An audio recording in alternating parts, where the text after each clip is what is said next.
They normally are underneath that tent to shade them from the sunshine, maybe keeping them a little dry today if there are a couple showers out there. That's actually right. I mean, thankfully, we're keeping that cloud coverage, but we do have those rain chances. And it's officially the last day of August. And so far, what we've seen is a bit of a roller coaster ride. We hit one total day of 100 degrees in the month of August, which is very rare for this specific month. But then we have ended a whole 7-day stretch of nothing but below average temperatures in those 70s. It has been nice, and we're actually looking to keep that trend for today and for the start of September. So with our V Weather Camera Network this Sunday morning, we're waking up with a lot of that cloud coverage out there for you. The winds are calm. Your temperatures are hanging out in the upper 60s to the north, low 70s here in Tulsa and towards the south. Now, winds will remain calm all day long, but we are going to keep temperatures similar to what we saw yesterday in those lower 80s across the area, really staying still about 10 degrees below our average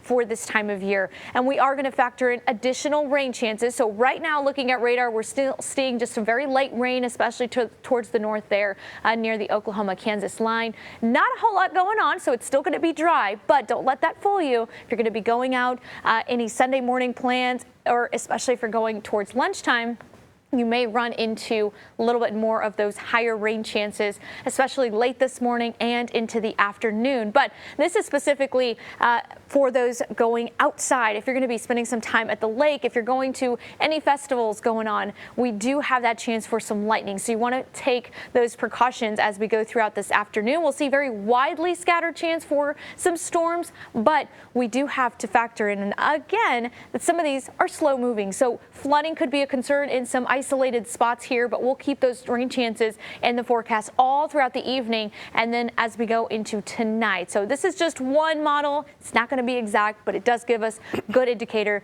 that we're looking at some showers with a chance for some widely scattered storms. And then that will continue even later in the evening hours through tonight, and then becoming a little bit less in that coverage as we go into those overnight hours. But we do have an excessive rainfall outlook at marginal risk, very isolated storms, but flooding could be a concern. As we go into tomorrow morning, we'll wake up in the upper 60s, but you're still going to need an umbrella if you have any Labor Day plans in the morning and in the afternoon. We still have additional storm chances with temperatures in those lower 80s. We'll keep an isolated chance lingering on into Tuesday, and then Wednesday night into Thursday, we have another cold front that's going to move in, and that'll drop the temperatures more, but also will bring in just an isolated chance for a shower. Now, if you're liking these temperatures, you're wondering if those are going to continue. Well, looking at September 5th through the 9th, so it's still continuing even through next week, below average temperatures. Look at all of that blue moving on through. So this fall-like weather, well, we're going to stay in that with temperatures overnight in the 60s.